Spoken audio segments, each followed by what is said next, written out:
Hey guys. Hi. We have a new face with us today. I'm sure you noticed. Oh, yeah. This is our beautiful friend Candace, Too cute. who we love so much. Yes. She's going to join us for our episode today. Yeah, I think you're gonna love her because there might be something wrong with you if you don't, because she's awesome. No judgment. No judgment. Yeah. So Candace is awesome, and this is going to be a really great perspective. She is in our learning circle we've talked about, And our and homeschool our co-op. co-op. So we 2 only for 2. we only have the best. Yeah. What She's is the big with best. these ladies? Okay, I'll start this time. Okay, we are really excited about today's episode because we have made our lovely friend Candace come and be on this episode.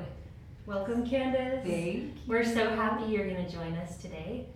So we're I'll going try to, to- we're going to talk today about the working homeschool mom and how to make that work, because it can be a big challenge, but she's got it down over here, right? Yeah. I nailed it. That's exactly what I thought you guys asked. Well, so we wanted to bring on Candace because we had this question maybe a month or so ago, and Karen and I shared from our perspective, but we both work from home, and we wanted to bring in a homeschool mama that actually leaves the house to work and does stuff outside of the home. So how to make Karen and I make it work, and how does Candace make it work? So that's why we brought on this lovely lady.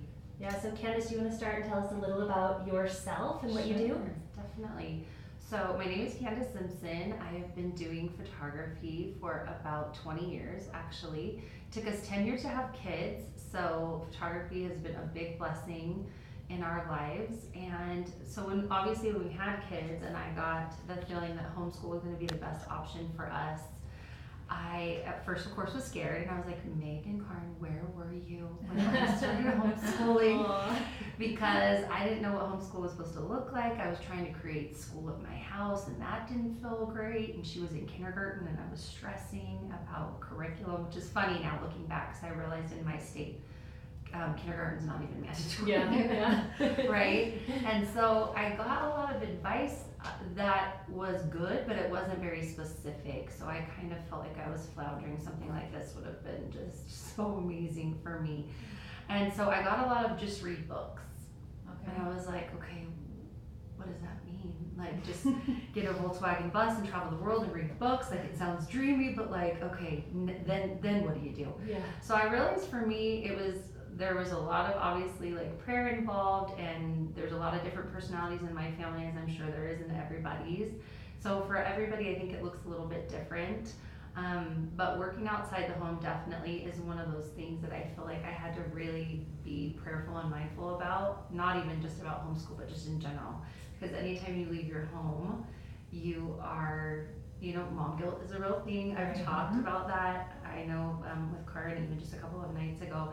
And how do you balance all of that? So for me, I have to be very intentional, and I feel like I have to set hours. It goes best for me if I set hours for things. So homeschool hours are, 9 to 12. Work hours are, if I'm editing at the house, 12 to 3. And if I'm shooting, like in the summer, it doesn't get dark till 9. So I'm usually out of the home sometimes from like 6:30 to 9, which are tricky hours to be outside of the home for sure. So for me, I would say a lot of the biggest pluses have just been, figuring out what works and what curriculum works for our family and what time schedules work for our family, and then trying to kind of put the biggest rocks in first. Like that, the metaphor we've always heard that if you have a jar and you put the tiny rocks in, the big rocks don't fit. Right. So I've tried to just think, okay, what is the most important thing I want my kids to leave our home with? And I try to do those first. That's great. I love that. So what are some of those big rocks? So for us, like, spirituality is a really big deal. I feel like if my kids can leave our house, like, understanding who they are and what their specific mission is and who God is in their life and all those things, that's huge. So we do like what we call morning devotional, where we pray and do scriptures, and all that's part of our homeschool. My daughter has also gone to a private school, but it was a Christian private school, so devotionals were part of her day there as well. And then we do the pledge, where we love our country, we want them to learn things like that. And I would say grammar and stories are probably our biggest things, because I feel like that touches their heart the most. I'm definitely a heart space mama. I'm an artist. Yeah. So I would say those are my biggest. Just making sure they're getting something where, I mean, I went to 13 years of public school and I had some really great experience, but I don't know that retention was like my number one thing.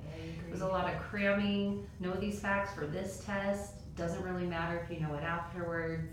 So I try to do meaningful, things that I feel like will touch her heart in the phase that she's in. I have another one that's going to be in kindergarten coming up, and her personality is amazing but very different than my oldest, so I think it will be eclectic for her as it has been for Sienna.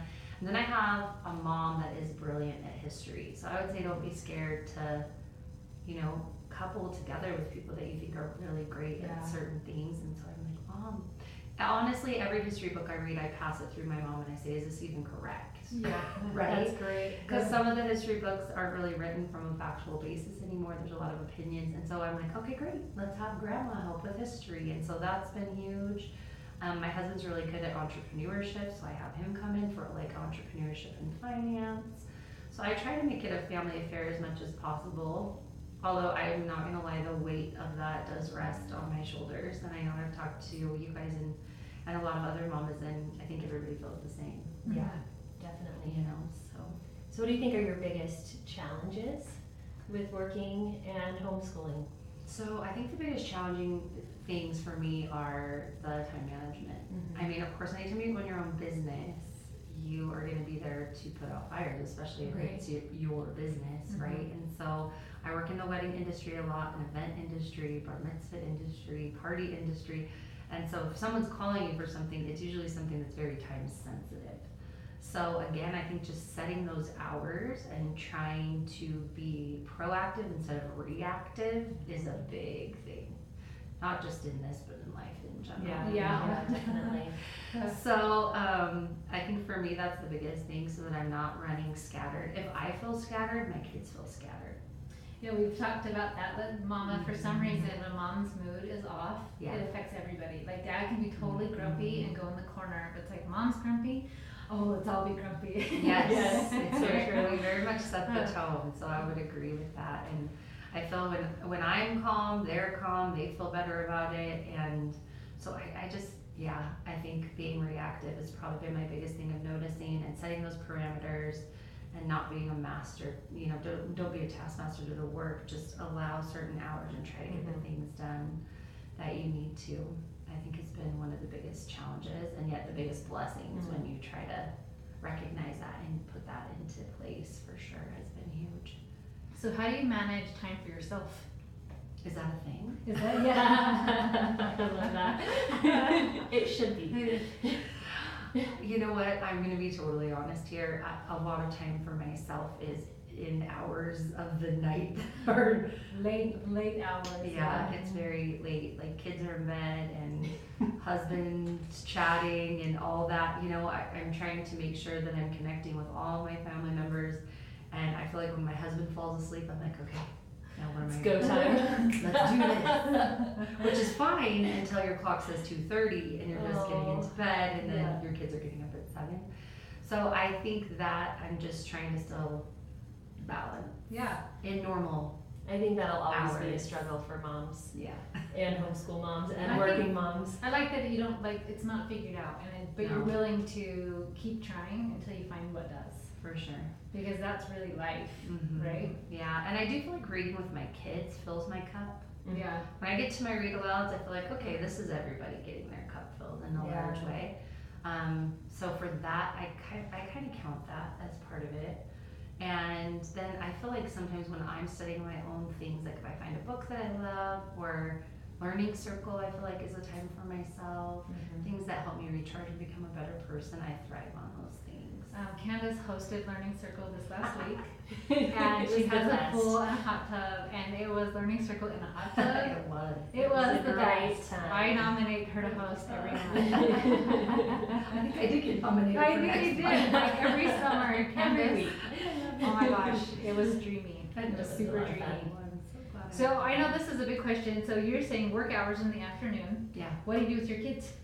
So Well, how I old is work- your oldest? Let's My tell oldest people. is 10. She'll Right. be 11 in April, so she's And then you have 2 younger girls. I do. I have a 4-year-old and a 1-year-old. Right, so it's So not. you can't leave them home alone. Yeah. Yeah. Lock him in. Don't go into the pool. Yeah, No. that doesn't work.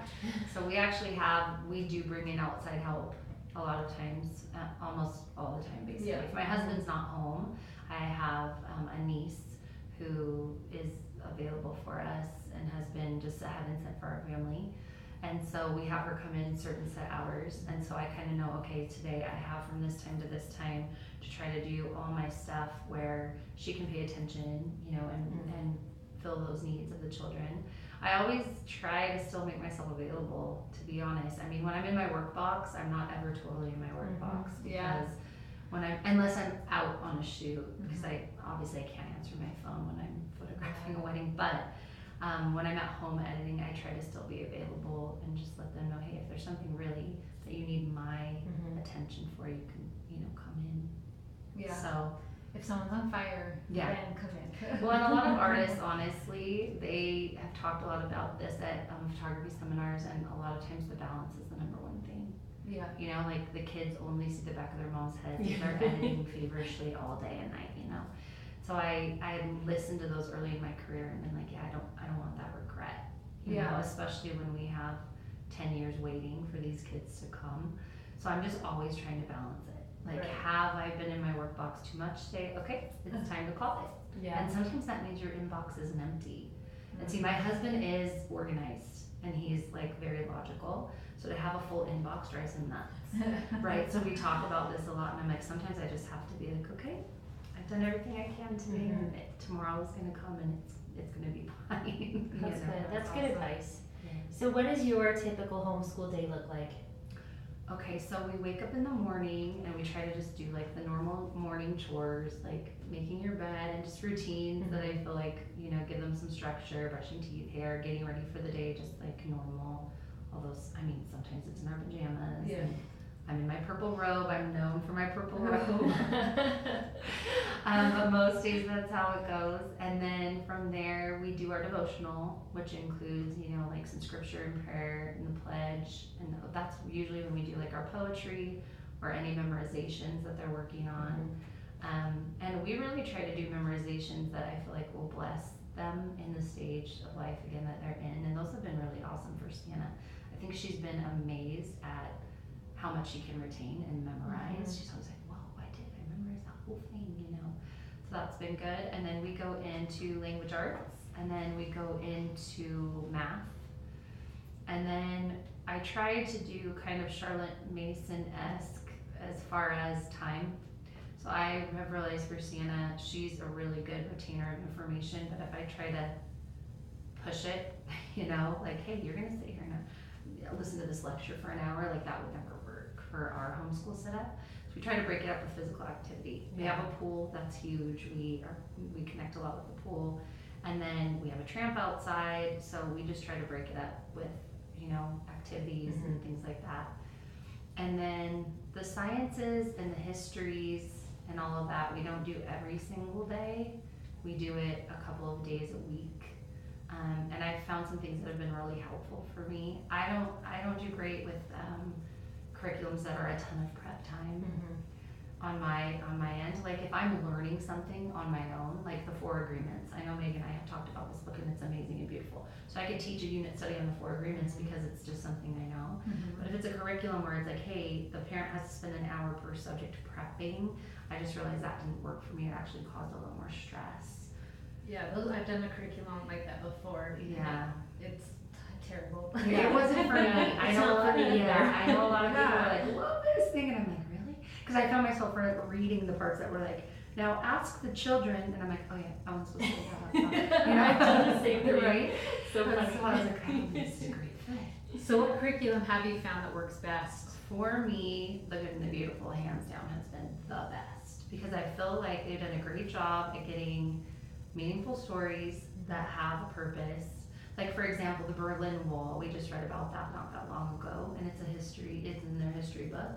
It's just like a 15-minute story, but it's not necessarily all the dates and facts that we would have been quizzed on. Right. It's a heartfelt story about a girl that lived on the other side of the Berlin Wall and the heartache that she saw in her parents' eyes and like just the realness of it all. And when the dad starts breaking down the wall, I'm like in tears. And Sienna and Avonlea are like, "Are you okay? Like, what's happening?" I cry way Oh, too often I in do our too. loves. I do too. That's a And- good sign when it makes you cry. Yes. And so I do love that. I feel like she really doesn't publish things that don't have meaning. And I do love it. If you look at her lessons, it's so digestible. You Mhm. open it, it's like 1 or 2 pages. That's it. It's pretty. It's printed. Looks Mhm. great. Mhm. And you feel like you're teaching them things that will be meaningful, like to their life. So for me, that's been amazing. That's really great. That's awesome. For math, for us also, I feel like math that's worked for us best has been ones that like math you see or teaching textbooks where it is, you It know, teaches it for you. it teaches it for you, and I will even sit with her and watch it, and then I can help her. But I do like that she has the opportunity as she gets older. She's used to that setup where Yeah. she's getting the instruction and then moving forward. That's awesome. Yeah. So, what would you say is your biggest piece of advice to other working homeschool moms? We should specify working outside the home. That's Yeah. awesome. I would just say give yourself so much grace. Mhm. I mean, you honestly have felt like you were supposed to do this for a reason that's bigger than you. So I would just say, don't try to do it alone. If you're doing it for a reason that's bigger than you, then you need to lean on the reasons why you're doing that and realize that it might not look perfect. And as you let go of those expectations and give yourself that grace, I feel like it's a way better experience, not even just for you, but for your kids. The kids can sense the expectation, they can sense the fear, they can sense the frustration. And I just realized as I settled in to myself with it and what I was expecting and just the grace of, hey, this might not look perfect or what I envisioned, you know, Yeah. but the perfectness is that I'm trying, and then teaching that to my kids. Like, we're just all trying, and it might not ever, you know, be what is perfection anyways, you know? Yeah. And so I think at the beginning, honestly, I was quite a little bit of a basket case, to be honest. I mean, totally, I was, Yeah. right? I think a lot of us experienced Yeah, that. I definitely Yes, have. and I was a curriculum junkie, and Yeah. I'm not saying I've overcome that in any stretch, but I just bought all this stuff, and I'm like, this looks cute, this looks I pretty, do that like, too let's often. do this, you know? And really, it's the feeling more than anything. Yeah. It's the feeling of what you're doing more than it is what you're doing, Yeah. even, you know? And I think, Candace, you said this before just in conversation, but you're very prayerful every year, right? I am. Of, do I homeschool? She said Sienna went to a private school for a Mhm. little while that was shorter hours. Yep. And then you would do the arts with her at home. 'Cause Right. Candace is a lovely artist and photographer. I do have to do, Candace is the one who took our pictures. Yes, I wanted to mention For that. all of our cover art, and if you see pictures of Karn and me just laughing casually with books, it was a lovely Those are from Candace. Yeah. So we'll tag her in our stuff and do a link, but she is, I just forgot your Elegant Instagram. Images. Yes, Elegant Images, and she does a phenomenal job. So it's a She's beautiful, an amazing beautiful photographer. artist. Yes. Thank you so much for joining us ladies. today. We love you back. You're Thank amazing. you. And good luck to all of you out there. It's a beautiful journey. Just Yeah. give yourself a lot of grace. Yeah, that's good. All right, thank you guys. Woo. And you.